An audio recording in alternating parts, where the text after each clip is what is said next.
I know Sal's not going to talk about it, so I will. But like the sales reps now can use that as a tool, like how their experience was interacting with us, whether they did business with us or not. What are you doing? Just go door to door. Like what's going on here? A lot of people think that people leave because of money. That's it, right? Like you kind of hope for the best. You're listening to the Roofing Success Podcast, a show created to inspire roofing contractors to achieve optimal success in their roofing businesses. I'm the host, Jim Aline, the co-author of the books Internet Marketing for Roofing Contractors and The Best Known Roofer. I'm also the co-founder of Roofer Marketers, the leading digital marketing agency for the roofing industry.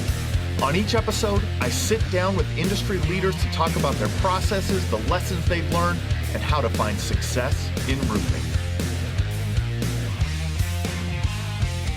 Welcome to another episode of the Roofing Success Podcast. We really appreciate that you hit that subscribe button, that you've reviewed us, that you commented, that you followed us, that you shared, all of those things. If you haven't, can you do that for us? That'd be great. That helps us out a lot. Today we got the Mars Restoration team. Sal Pirozzi, how's it going today? Great. How are you today? Good. And Kayla Messi. Messinese. Yeah, see, I knew I'd get it wrong. But it's all right. Sal, how'd you get into the roofing business, man? I grew up in it. My father owned a company. It was a national storm chasing company. He was in our rooms for a long time. So in the 90s, I worked around the country, different places, Chicago, St. Louis, Omaha. Did a lot of canvassing, working in the early days of storm chasing with him. Came back as a my young 20s and started doing retail sales. And then when I was about 24, there was a big storm that hit the DC region, and I started a division at the company I was with, and kind of went back into storming at that point. Did some traveling with them, opened up an office out of state for them, and realized that I could do it myself at that point. And I kind of came home back in 2014, back to the DC region, and with my partner at the time, I opened up Mars Restoration, servicing sort of the DC Beltway for insurance restoration contracting on the exterior envelope of buildings. Nice, man. So growing up in the business, father's company, you said? It was. Okay. Yep. So how was that? Were you was from a young age, hey, or as a teenager, jump in the truck or driving to Omaha? How'd that come about? Yeah, I mean, from a young age, from 9, 10 years old, I was canvassing. I was out knocking doors very young. For my father, it was get up at Saturday, you're going to work, get in the truck here, you're with the sales guy, you're knocking doors for him all day, kind of a thing. Once I was about 13, 14, I worked on crews, and I did crew work, and I kind of, I could get paid a little more money, and my dad also wanted me to learn installation. Yeah. By 16, I was a sales rep, so I was a full-on knocking doors, canvassing, writing business myself, 16, 17. And then I took a little break at that point, some college and stuff. It was definitely a you're going to work today kind of mentality. And then it was also my dad's like, I got to be in St. Louis this week. If you want to hang out with me, you can come. You know what I mean? And so it's like, all right. Yeah, so you jump on the plane and head on out and hang out with my dad, but at the same time work most of the time with him and kind of pick up, the way that he ran his business. Yeah, that's awesome, man. I thought I was one of the younger door knockers. I sold candy door to door when I was 12, starting when I was 12. But man, 9, 10, you were banging doors. That's you've been groomed. It is. It's how we started the business. I mean, we me and Eric, when we originally, started Mars, it was just him and I in a pickup truck knocking on doors. And then we slowly convinced other people to join us and knock on doors with us. And join the madness. Yeah, join the madness. Yeah. Yeah, and eventually grow to where Mars is today. So I have a question that comes to mind because that car door gets heavy, right? When you pull up to that neighborhood, for a lot of people, I mean, to you, it's just, it's just part of life. But man, what is it that makes, like, that gets people the confidence? What are those special traits that are like, man, if you're, like, what's the secret? I don't know if it's a secret sauce or what is it, but, and it doesn't have to be the script at the door. Like, I see a lot of contractors that are just like, no, I'm not doing it. Like, I'm not going to go knock doors. I don't like it. And I think that like, oh, people don't want me at their door. And what I hear in that is a lot of excuses. I mean, for me, it was always about opportunity. I think it's one of those things where, at least coming back into it, I kind of grew up in it. But then, early on, I realized that it was, a lot of what I was doing was creating a customer where customer didn't exist. And I think, again, for us, that's, always been a key to our success, is going out and creating a customer rather than waiting for customers to come to me. And so when you are creating things and making things happen, you're not letting them happen to you. And so that's always been our attitude. We make things happen. We don't let them happen. Right. So that's a mentality. That's a lifestyle. That's it right there. Like, that summarizes it perfectly. Like, you either have the mentality of you're going to do this and make this work, or hope that this will work, right? Like, there's, yeah.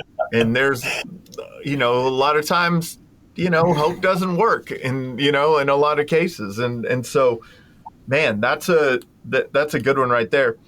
Kayla, how did you join Mars? What's your background? How did you get into roofing? So during COVID, it was a hard time for everybody.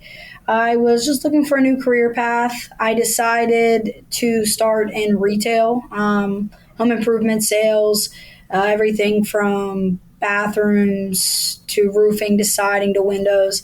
From there, I switched to marketing. I became a marketing manager and started to help generate leads, because that's where the company was kind of suffering a little bit. So I was at another company for a while. I had some really good success there. I had a friend who worked here at Mars, was telling me all these great things about company perks. Sal's taking everybody to Jamaica, and I was like, whoa, I need to hop on board I like to Jamaica.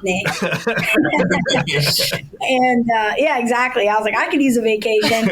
So she got me in for an interview. Sal was looking for a marketing canvas manager at the time.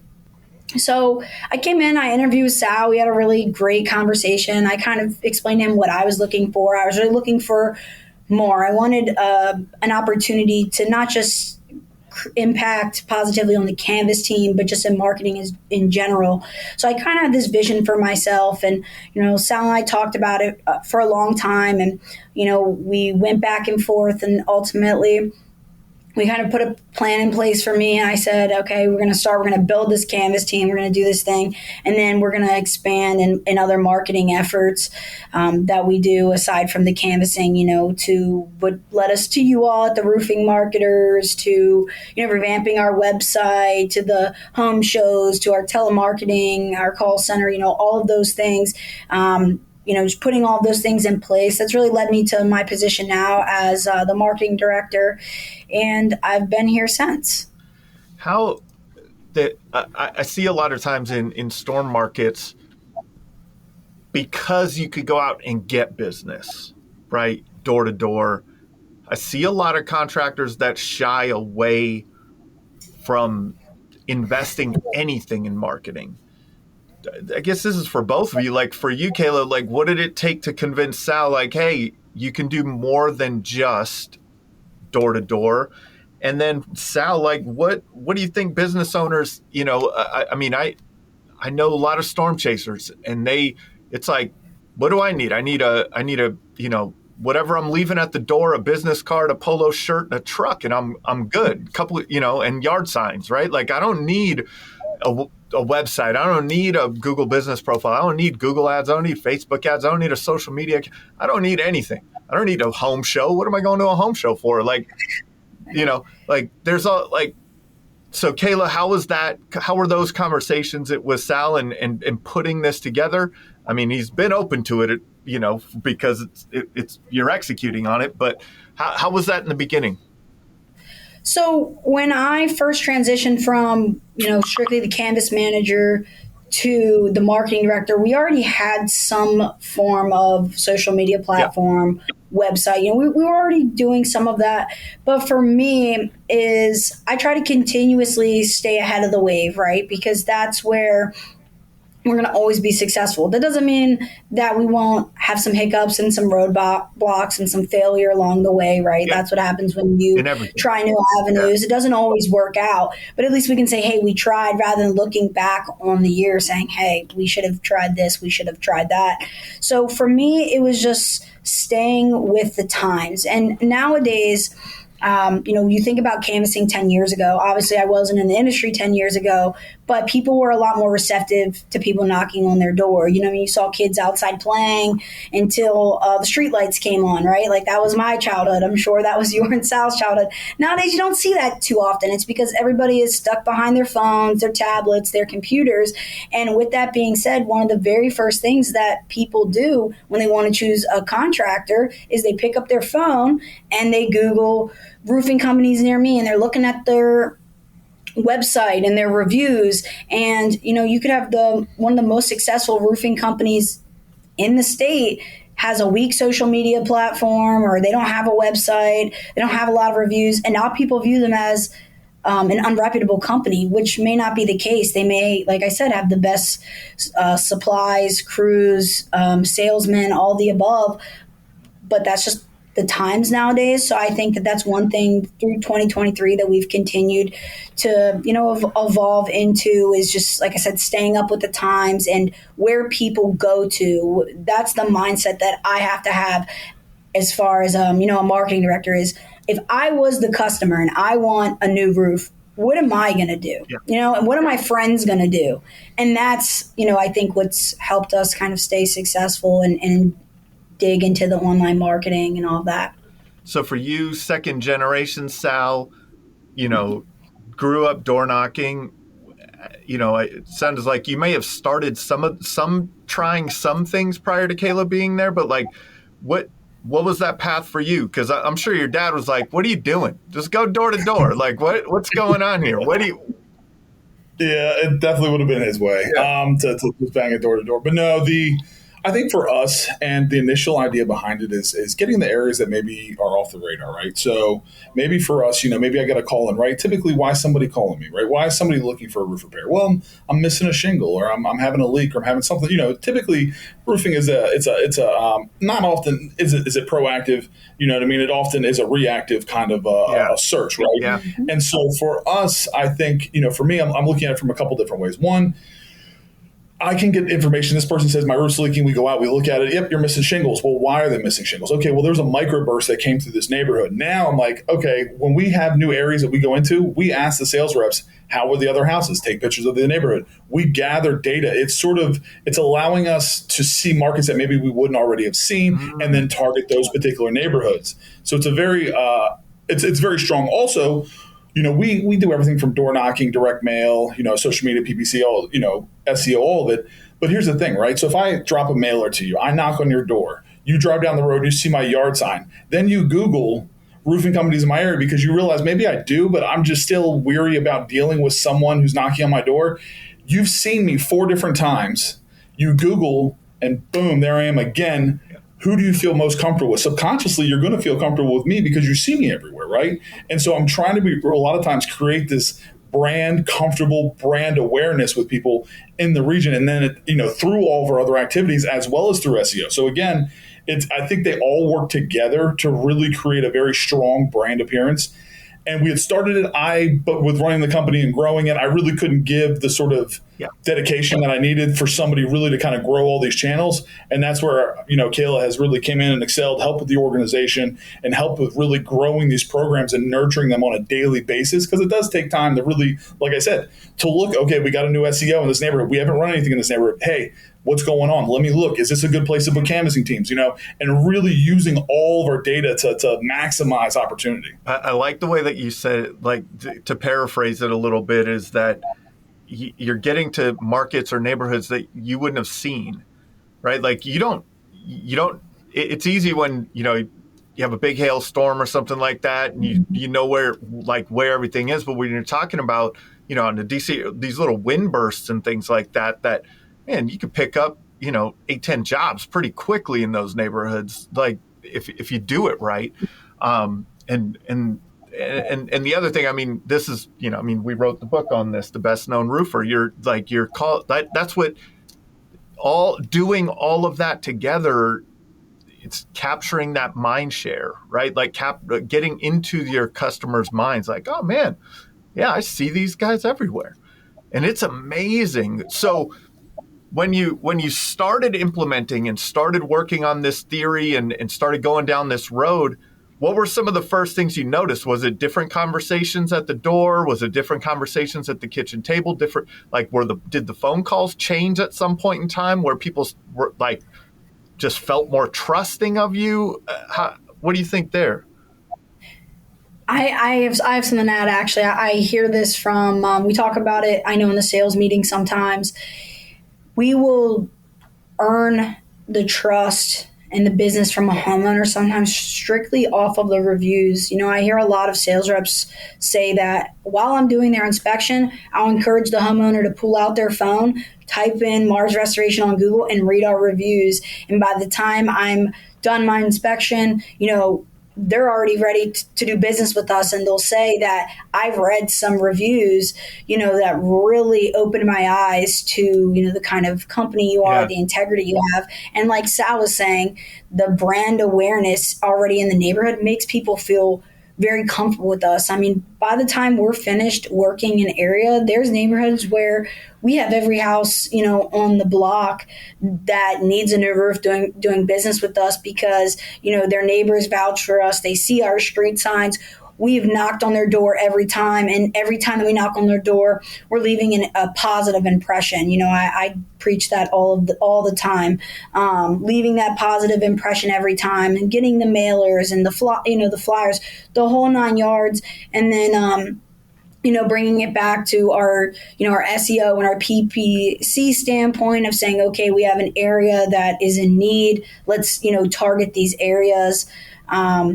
And like I said, it all brings, like Sal was saying, it all kind of brings it together, and it does help generate those new leads and that customer that is confident in their contractor being Mars. Yeah, definitely.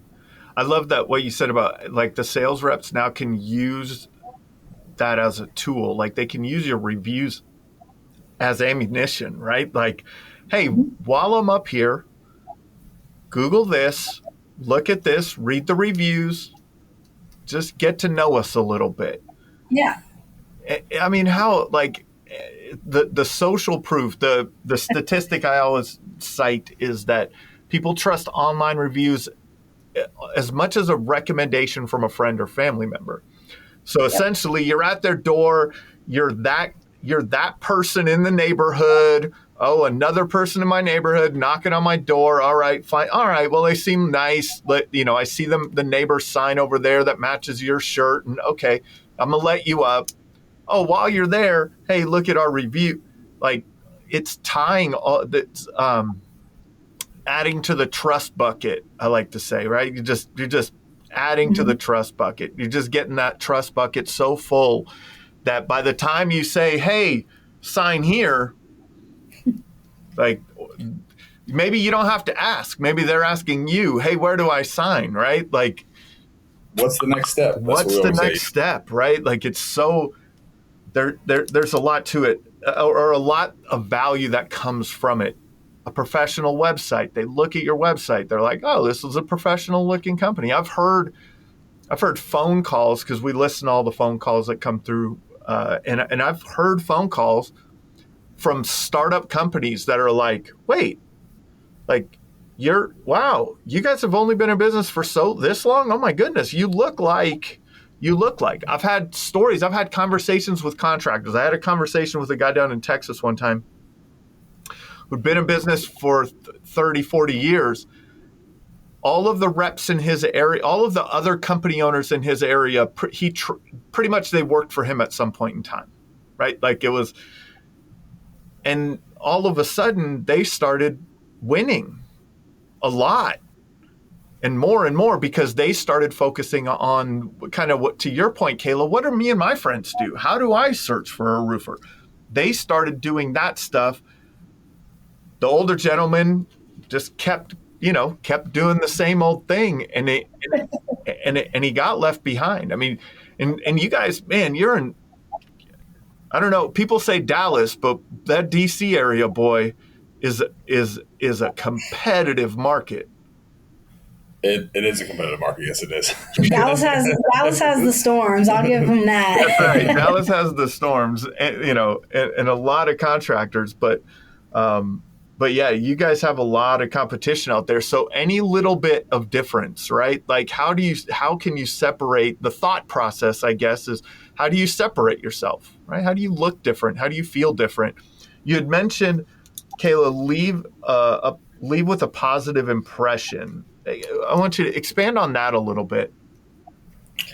So one thing that I advocate to everybody, whether it's the person making the phone call to offer the free roof inspection, or we're calling to confirm somebody's free roof inspection, or we're knocking on their door, whatever the case may be, leaving a positive impression. Because even if we can't serve this homeowner now, or, they don't have damage and they don't need our assistance at this time, there is a good chance that at some point in time they will be impacted again by another storm. And if we leave that positive impression, and again, our brand awareness is everywhere in those areas, we're the first person that pops to their mind. I say this to almost anybody that makes an outbound call or knocks on a door. They may tell you no this time, but eventually they're going to say yes, because everybody needs roof inspections. As Sal was saying, it's not really a proactive business. It's more of a reactive. People don't just wake up saying, hey, I want a new roof today. I want a free roof inspection today. It's usually a reaction to a leak or, a storm and those kind of things. So always just leaving that positive impression and that good impression, even for the sales reps, right? They go out, they do the inspection. Hey, you don't have any damage. You're good to go. Here's my card. Even out of those homeowners, although, we didn't create a business transaction out of them, we still created a customer. I see reviews coming all the time where homeowners are saying things, I didn't have any damage. I didn't need, their services, thankfully, other than the free inspection. And the project manager that came out and assisted me, he was respectful, he was nice, he educated me. And, if I need, next time I need my roof inspected, I'll be sure to call Mars. And It also helps when we, I know one thing that we've kind of talked about is how do we keep a happy customer and keep a customer recurring customer, right? It's like people only need their roof replaced every, 15 to maybe 50 years, depending on, the type of roof and all that good stuff. But in need, right? Storms hit the area. Their roof may need looked at again, and we're only a phone call away because they had that positive experience with us from start to finish, from the initial door knock or phone call to the installation process. So it's just really impactful to leave that positive impression, because you never know when we're going to see this customer again or when they may need us, and it makes that decision to choose Mars that much easier every time. That's the long game, right? Yeah. Like you're playing the long game. And so it's tough to play that game when cash flow is short, or when you're not doing, $10-12 million a year in business, right? Like how does someone that's more in a startup phase, or, how do they get their mindset right for that, Sal? So I think like Kayla was saying, I mean, for me, you have to be obsessed with your customer experience. I mean, that's really what it comes down to. I mean, you can't get good reviews. You can't get people to give you a review when you tell them, hey, there's nothing wrong with your roof, right? So that's an example of, but why did they do that? They did that because we gave them a good customer experience. We didn't jump up, say, you got nothing here and walk away. We took the time to make sure we buttoned up with them. We cared about how their experience was interacting with us, whether they did business with us or not. Somebody calls us, we can't help you with that. No, let me see if I can find somebody. We keep people, that we'll recommend for different things, And again, it's really trying to make sure that and being obsessed with that experience that person's having when they're interacting with your business. And the more that you're sort of obsessed with that and providing that, the business will come. It will grow. If you provide a good service and you are creating and you're actively engaging people to participate in receiving this service, by creating a customer, offering free inspections, going out, not just sitting back, but those two things together, they lead to growth. I mean, there is no other way around it. Yeah, that's awesome. How has your customer experience evolved? Like, because I always think of a good, like my analogy is it's iterations, right? Like you do something, then you do something a little better, then you do something a little better than that. How have you evolved your customer experiences? And maybe what are a couple of the highlights that are like, when we started doing these things, man, that started really making us stand out? I would say a couple things. I mean, for one, from the very onset, creating a professional presentation that when we meet with people, we're actually organized in our presentation of process and sort of what's going to occur, right? So I think really focusing on setting expectations very well from the very beginning and training, sales reps or individuals on how to set expectations with people and how to set, this is what's going to happen, and then this is going to happen, and then this is, and really driving home and understanding that a lot of what we do is sort of setting and managing expectations, right? And really buying it, getting everyone to buy into that's what we do. We set and manage expectations continually throughout the process. And with doing that, making sure that, there's a multi-touch for installation, there's a follow-up behind after installation, there's, QC in place, every single sales call that we run, we follow up. It's something that Kayla helped put in place where we follow up with a phone call. We say every single time we do an inspection, we follow up to say, how was your experience? How did everything go? Was Mike on time? Great. Yeah. Did he give you all the information you needed? Was there anything else that we could give you? Every single one we run, we call behind just to double check to make sure. And somebody says, no, he came out, he was 30 minutes late, and he was this. And I can get that information rather than leaving a bad review. We take the information, and then I'm able to go ahead and proactively correct it and say, look, obviously we're sorry. That'd never be what we want someone to experience. I tell you what, would you mind if I sent, a senior person out, a representative, just to take care of what you're looking for? And this goes back to just sort of making sure that we're not allowing things to sort of happen. We're, again, consistently watching and creating opportunity, even on things that we drop, Yeah. I think that's an awesome point there, is like, a lot of times you train your sales team, right? Train your sales team, you let them loose, and then that's it, right? Like you kind of hope for the best, right? Like, go out there and produce. But that follow-up from the office, that's interesting, because it's a different voice.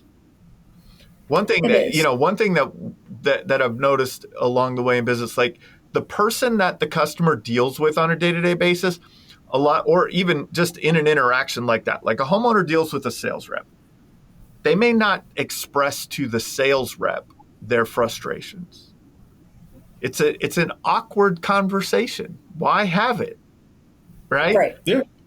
They could just smile and send Joe on his way, and then they could leave that bad review, right? But when you guys are following up, it's a different voice that they're hearing, and it's a concerned voice, maybe. I don't know if that's the right word for it, but it's like, hey, we want to make sure that everything went well. Not just Joe following up, hey, did I do a good job? Mars is following up. Wow, that I can see that being a huge difference in that customer experience. So that's kind of, even at inspection, are you doing that through, having the office follow up, like, after the build is complete, where else are you utilizing that same framework? Yeah, so it's from the initial sales call, and then once the actual the contract is written, for the work, there is an additional phone call from the office going over, making sure things are in line, that everybody agrees, and then again post project, post installation, again there's another phone call.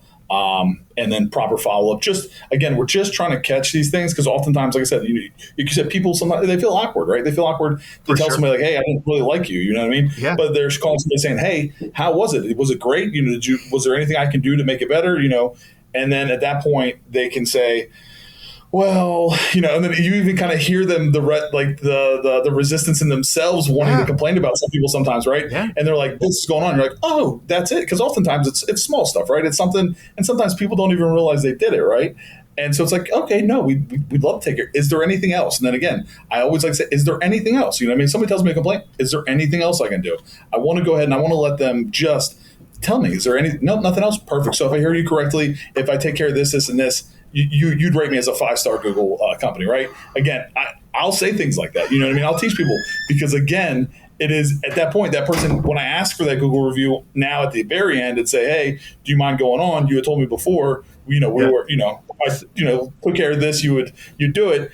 People again feel a little bit more, yeah, you're right, I did say that. Yeah, I'll do that for you. Yeah, that's seeding the ask, right? It's the in the sales process, you get to those yeses, right? Get them, yes. You want people to say yes. The old sales strategy, right? Like, get people saying yes, right? That, oh yeah, and then, oh, are you ready to move forward? Yes. Like, it's the same way with the Google review, but I like the way that you're approaching it there too, because you're providing value in that ask, right? You're providing value in, hey, did we do, is there anything else we could do? Is there anything we could, that we missed? Is there, okay, no, well, great. Now now you're seeding the ask in there. It's not just like, hey, can you review me on Google? That type of thing. That's awesome. That is definitely a different way to look at the way to do it. The customer experience. That takes time, though. It's a commitment. It's a commitment to payroll, right? I mean, that's what it is. It's a commitment saying, okay, I'm going to pay X amount of money for this employee or these 2 employees to do these types of phone calls, and then you have to, consistently follow through with the system to the point of where you understand that, all right, it's in a way, I'm going to convert more this way. I'm going to get more reviews. I'm going to have a better reputation, which in turn allows the company to grow. I mean, it is a commitment and an investment to, again, that experience. Yeah, that's a good investment to make, though. But it's an investment in the future, right? You have to have, going back to that mindset, you have to have that mindset, the right mindset to do that. To pay someone $40,000, $50,000, $60,000 a year to, be in the office or do these things and get this stuff done, man. It's like, wow, there's some money that's a commitment. But boy, it doesn't take much, right? When we're talking about like the return on that investment, when you get a truly happy customers out of it, right? The raving fans or whatever you want to call them, right? Like, man, they're gonna pay for that payroll over and over and over again. So, man, that's good stuff. One of the things that I heard is you took everyone to Jamaica. So when are we going to Jamaica, Joe? Like, when's this trip? Do I get to come, Sal? Like, what's going on? Yeah, no, that was so we've over the years, there's always I saw a lot of companies over the years. I felt like the culture was always sort of elevating the sales rep, right? It was always about the sales rep. The sales rep, And it was always here, we're taking the sales rep on this trip. Sales guys are going on these trips. And I kind of looked at it and I was like, this is not really it. The sales guys are awesome. Like, don't get me wrong, I love my sales guys and I love what they do. You know what I mean? They're great guys. But are they really that much more important than the person answering the phone, the person that's doing the follow-up phone calls, the other things? And I said, I don't think so. So I don't want to be a company that just says we're doing great trips for sales teams and all these kind of things. I said, we're doing a trip. We're doing it as a company. It is our culture. We're in this together and we together. So it's not a sales guys are elevated, which again, they're great. I love them. They all know I'm a salesman at first, you know what I mean? Above all else, but we need everybody together. And that's sort of just my mindset on it. So as long as somebody's been with the company for a year, then you're included in our yearly trips. And we take trips every year and we take a week off and I take everybody in the company and we go and just take a week and enjoy ourselves. And you typically, somewhere Jamaica, Mexico, Dominican. I mean, it just depends on where we're going that year. I have I'll put it to vote. I let the teams sort of decide where we're going. Nice. They decide, they have their budget and things like that. And we use some rebate money that we get and whatnot. And that's how I'm able to pay for it. But it was really, I just thought, again, I looked at it and I felt it was just wrong the way that a lot of the industry sort of elevates and says, sales guys are great. We're taking sales on trips. And I was like, I don't want to do that. I want to take everybody. Yeah, that's a big point. Like I've seen it all the time that sales does get rewarded all the time. All the reps get rewarded. But a lot of times, and it sounds like for you, Kayla, like when your friend told you, hey, this is the stuff we do over here, you were like, I want to go on vacation. Like, what's going on here? Like, right? Like, how is it like to be in that environment? I think, Sal, we talked about it. It's like you wanted to be an employee focused company. Is that good words for it? Like, that is. Yeah, no, I mean, we have our purpose and we have our mission. The purpose of Mars Restoration is to provide an enjoyable workplace for employees and subcontractors with fair and equitable pay and benefits. That's why we exist. We don't exist for providing roofing. We exist because, again, I worked for other people and I did a lot of other things. And when I created the company, it was really, I wanted to create somewhere that I enjoyed working. I work here too. I'm not and so it was one of those things where I've always stayed true to the fact that I wanted to create somewhere that I like coming to work. And then also with that, as we've grown, I've then turned it back. I'm more of a servient sort of president as far as the company goes, where I look at myself as I'm here to provide the best working environment for my employees and subcontractors. And that's where my focus is as a president is really what I can do for them to make sure they feel fulfilled. They feel like they're being treated fairly. They feel good about what they're doing. And that they see opportunity for growth. And if they want to move on, then that's great. Let's support them in what they want to do, but always trying to support them so that they can then support the mission, which again is providing roofing, siding, and gutters, for the DC region. Yeah. That's just my philosophy. What were some of the experiences? I mean, you mentioned one, like how sales reps get elevated in a lot of organizations. What were some of the other things along the way? I mean, we won't talk about how your dad's company, but after your dad's company, what were some of the bad experiences that you had? Sure, I think you're going to hear some of the normal ones. Sales reps not getting paid over the years from people. I think not being as transparent. With misleading about things. If Kayla can tell you, people promising things and then all of a sudden the goalpost is constantly moved. And really feeling undervalued, like you could be replaced, right? And so nobody at my company, I tell people all the time, if I have to replace you, I guess I will have to, but I don't want to. I want all of you guys to work with me forever if you can. Like I love working with y'all, Yeah.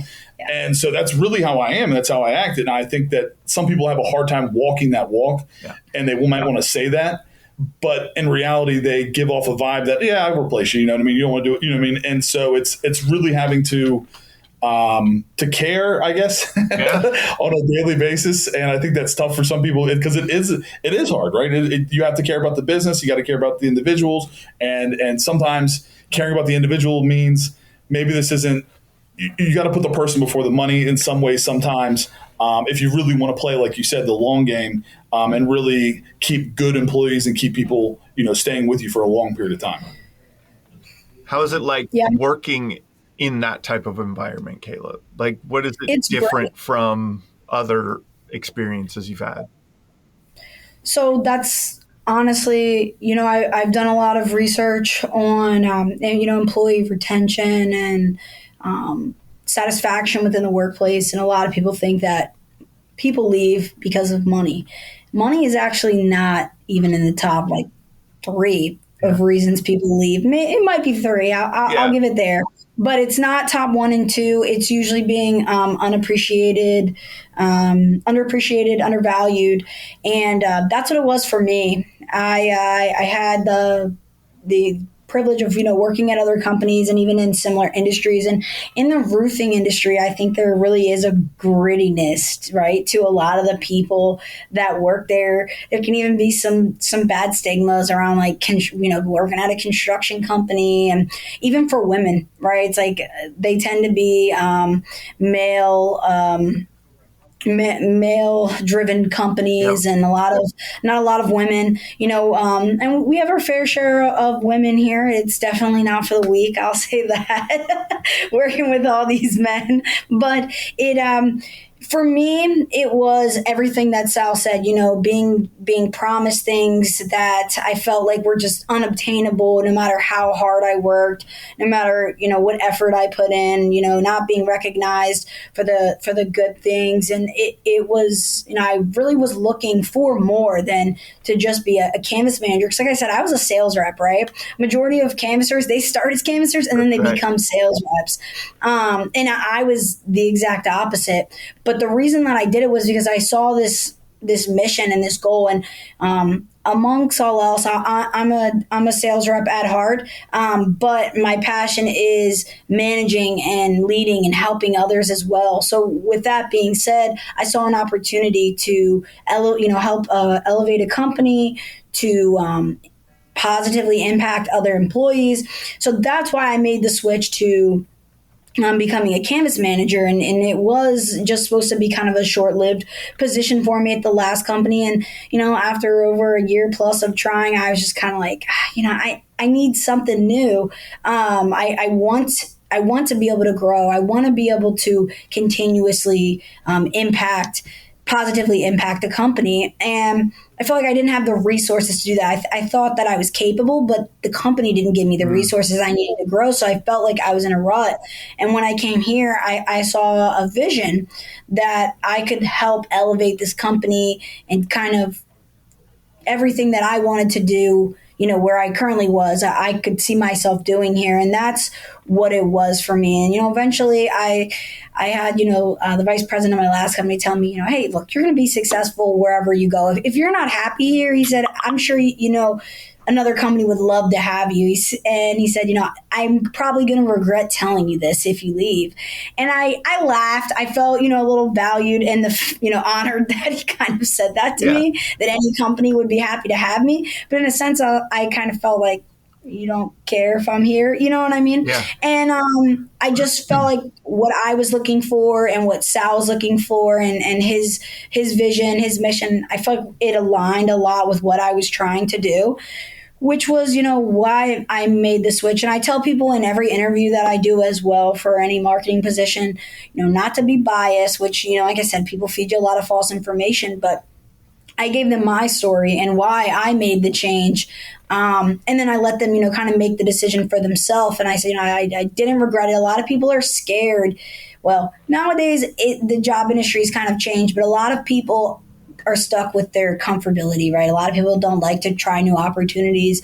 And that was a leap of faith that I had to take. And, I really haven't regretted it since. I'm really happy to be a part of the team here. Yeah, for sure. I had a couple things come to mind out of that. So Sal, what Kayla was talking about, feeling valued or not feeling undervalued, how have you executed on that in your culture, right? How do you make sure that the team feels valued, that they don't feel like they're very I'll just replace you, we'll find three others of you, that type of thing. How do you think about that? How do you execute on that?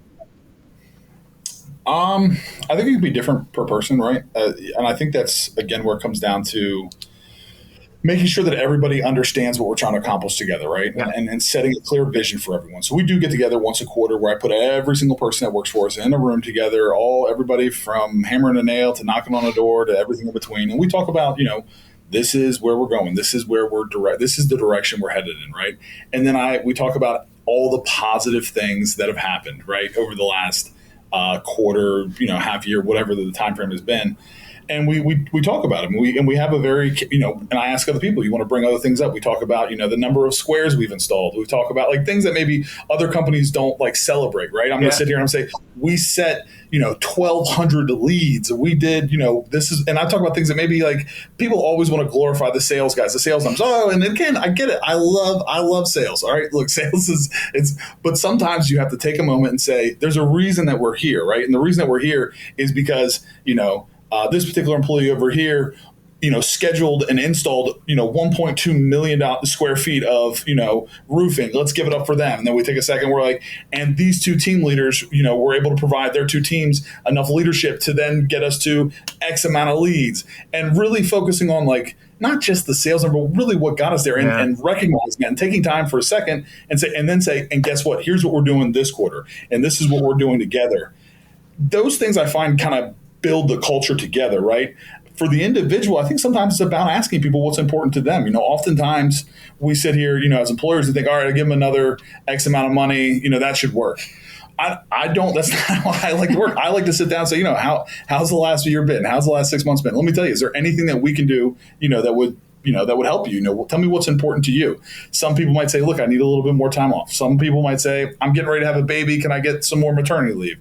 I'm doing everybody's different, right? But if you listen to what people want and what you can make them happy. You just have to take the time to ask a question and then be willing to listen to what they're saying and figure out if you can make that happen for them. For sure. Another to thing. piggyback on that, Jim. Yeah, sorry. To piggyback on that, another thing, I know Sal's not going to talk about it, so I will. But another thing that we do a lot is we like to do things together outside of just work. And that's one thing that I wish a lot of organizations did as well, because, while we're here, I feel like a lot of times managers, employees, executives, at some companies, they don't even know their employees' names. Everybody knows Sal. Sal's very involved in every department. Even when we're all out in the field, Sal's out there with us, whether it's knocking on a door, climbing on a roof. And that's one thing that employees see, right? And then they see like, well, he's not just out here preaching for us to do something that he wouldn't do. And that's one thing that, as leaders, I even preach is I would never steer you in the wrong direction and tell you to do something that I haven't done myself or that I know works. And then again, like I said, is just kind of taking off that working cap and getting together and having fun. We do that a lot as well. Once, we try to do something once a quarter. We do our company picnics. We go to an amusement park once a year. We just did a company picnic at a local state park. A few weeks ago, we went to Autobahn this year. And we like to do those kind of things as a group. We're doing a fantasy draft, right? We just did a fantasy draft last night. We try to do those things so that way it's not always just work, and to show people that that's not all we care about. Do we obviously care about the success of the company? Of course, but we care about you as a person. We care about making you happy, and we all want to get to know each other on a deeper level than, just work. Yeah, and work. Definitely. That it makes so much of an impact when here's what I think. You can tell me if I'm wrong or not, or what you think, but like, I think that when people become friends at work, they can resolve conflict better. Right? Like if a problem comes up, if it's your friend, if you've hung out with them and, been on the vacation with them and you've done that, like you have more of a relationship that I think that people are willing to do more for that person maybe, or take a little, hey, I'll take this one, right? Like I'll make it work on my end, right? I'll I think that there's a level to it when there's those personal relationships that get built at work, right? The other part of it, and this is a challenging one, what I heard from Kayla was that she didn't feel like there was room for growth at other organizations, right? And so how do you, because, all of your team members, Sal, everybody starts off at somewhere, but they want to go somewhere else eventually, right? So how do you create an environment that is big enough for your team to grow in? Sure. I think a lot of that also comes down to sort of listening to the employee and understanding where they're trying to grow to. You know what I mean? Because where I think you want to grow to could be completely different from where you actually want to grow to, right? I think that comes down to having a conversation with them about what they see, right? So what does growth mean to you? You know, does growth mean money, right? Or does growth mean it's not money, it's the impact that you'll have on someone else, right? It's, I want to be more fulfilled by coaching. I want to be more fulfilled by helping with these things. I don't really, I'm in a comfortable place. I'm comfortable with this. I realize that, hey, if I really want to make more money at this, I probably have to work more hours. That's not what I want to do. I'd rather work this amount of time, but I really want to feel like I'm impacting in this sort of a way. Or I really want to learn this sort of a skill. I feel like this is going to be helpful to me or whatever. I think you got to listen to people because I think everybody's different. You know what I mean? And then once they kind of tell you, hey, look, this is what I want to do. Cool. Then let's have a very serious conversation about what that looks like. In order to achieve that, this is what I would need to see from you. This is the value you would need to bring. Understand, I have no problem. We can support this. Let's create a plan and go ahead and see how we can do this. And then we're going to meet up. How about we meet up every 3 months and go through and see how we're doing on progressing through this plan, or every 30 days, depending on how quickly that person wants to do it. But I think you really got to have that conversation with that employee to see what their expectation. Again, you got to see what their expectation is and not make too many assumptions, and then sort of nurture that and help them along the way. For sure, that makes a lot of sense. And to your point, not everyone wants to grow financially. It could be a responsibility. It could be a title, a leadership role. There's a lot of other things that can fulfill people in their work. One thing I wanted to ask you about along the way, just that, we talked about canvassing and then sales, right? Like a lot of companies will have their sales reps canvass. You guys also have or I'm not sure if it's also or you have a canvassing team that sets for the sales reps, right? So you're using a canvassing team as a marketing engine, essentially a lead generation engine, but it's not your reps' time, if I'm hearing that correctly. Correct. Yeah. So when this idea, because we were very similar to a lot of people's model all the way back into 2018. And then after 2018, we kind of realized that, again, and it goes to that sort of mindset for me where letting things happen versus making them happen. Right. And so I was letting things happen to me with letting the sales rep sort of be in control of how much canvassing there was, how much marketing there was, all those sorts of items. And I said, we're not in control of our own marketing at this point. I said, we are sort of at the mercy of how the sales, and I can push the guys to say, hey, you got to get out there, whatever. Yeah. But I mean, that's not, instead of actually having a systematic way of achieving X amount of leads in order to provide X amount of reps, and really understand that, business is about the numbers, right? We got to make sure, okay, if I have this amount of reps knocking on this many doors for this many hours, I'm going to get this many leads. I need this many sales reps to cover this many leads. This many leads is going to produce this many sales. And without sort of controlling that, you're kind of at the whim of what the sales reps do. And so I just was tired of sort of living in that letting things kind of happen to me kind of phase, and really just wanted to be in control of our own destiny when it came to the marketing efforts and go out and create these opportunities. And again, we started to grow it, and that's when we brought Kayla in and really, really continue to grow it and push it. Yeah, I love that philosophy, right? So now, like, it's essentially your canvassing team is another lead gen source versus that, like you had said, like you get reliant on the reps. And I've heard this many times. I've had so many of these conversations with owners where like the sales reps goals don't add up to the company goal sometimes, right? Like maybe every rep will just make the math easy. You have 5 reps and their goal is $1 million a year, but your goal is 7. Like you're out of alignment, but maybe your reps express that their goal adds up to your goal. But when the paychecks come in, it changes. I'm sure you've seen that once or twice, right? Like, oh, well, I made good money already this year. I don't need to hustle the rest of the year. It does. Yeah. Yeah, it doesn't. And I think that it also goes back to, everybody. So when I send a roofer out to do a roof, right? I'm sending a roofer to put a roof on, right? If we have a siding job, I'm sending a siding technician to put siding on, right? So let's talk about a sales rep is a salesperson, right? And they're a project manager with a salesperson. So they're supposed to sell and project manage. That's what they're trained to do. That's where we spend the bulk of the time, right? So again, if I take a marketer and I have a marketer doing marketing, they can be really good at not canvassing and knocking on doors, and I can perfect every day. We can do a pre-shift. Kayla does it with them. They can sit here and they can master just knocking on doors, right? And I'm able to sort of segment these items and really create somebody who's very good at inspecting roofs, working with customers, working through project management.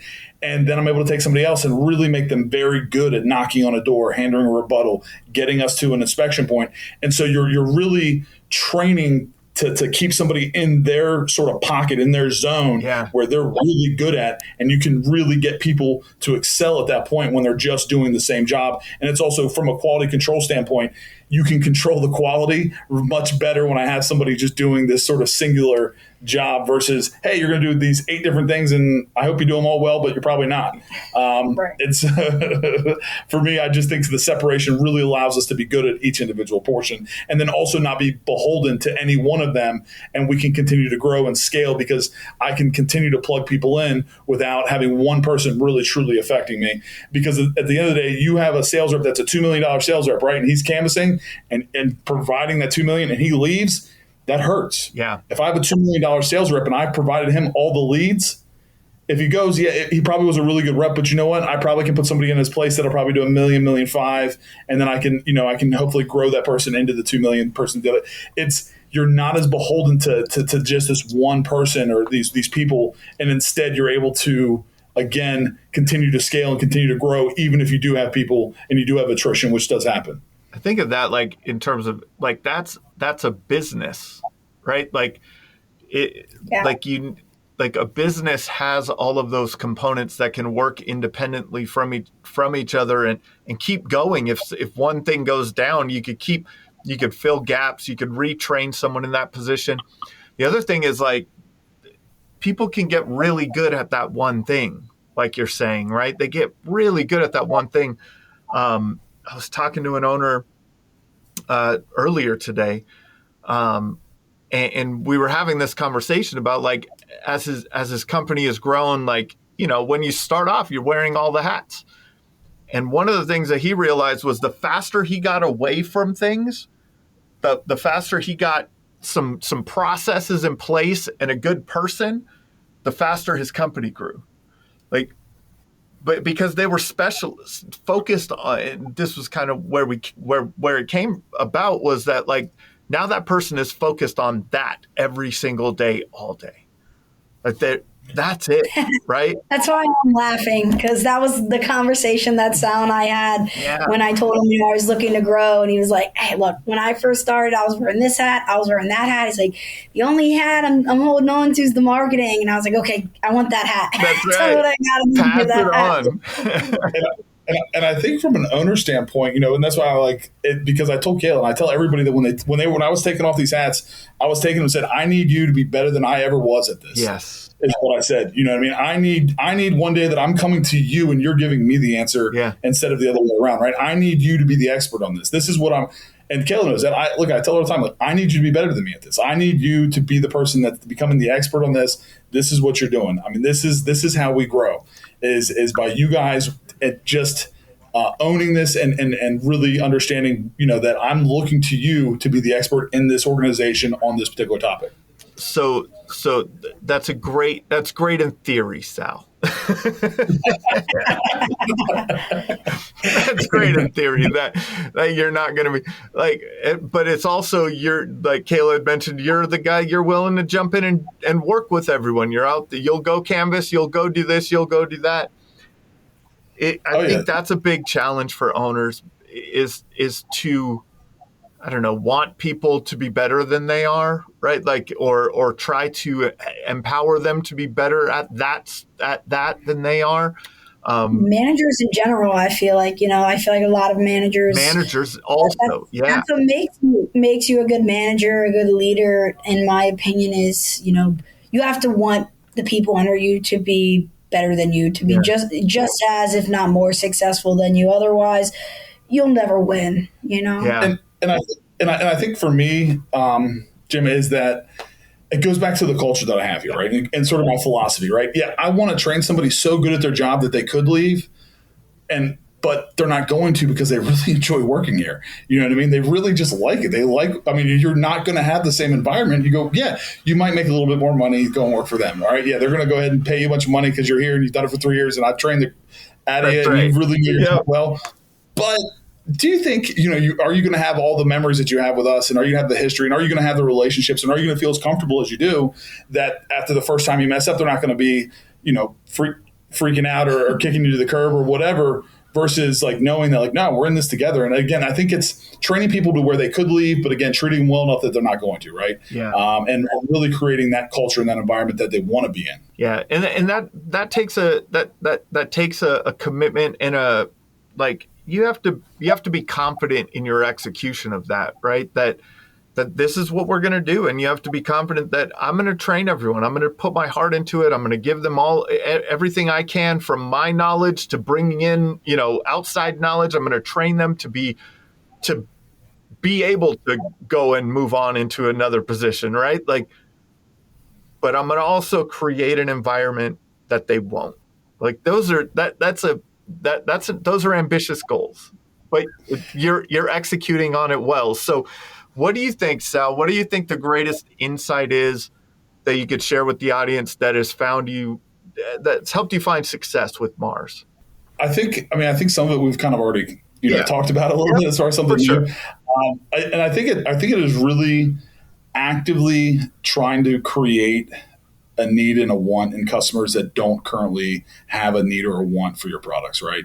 So for me, I think what's helped us continually grow, we work storms, we work these other items, but again, with the PPC or the SEO, oftentimes I'm going in and these are retail, right? These are retail guys, but I'm looking at it from a storm lens. I'm saying, why is the roof leaking, right? And so it's, for me, I'm always trying to create that need or that want with that customer, and if possible, from somebody that maybe didn't even know through canvassing, right? This person's not out shopping for roofing.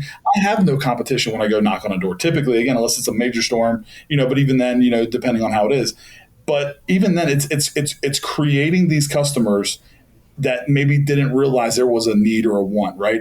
And at that point, I'm not competing against other people, and I'm creating these repeated processes that are creating these customers.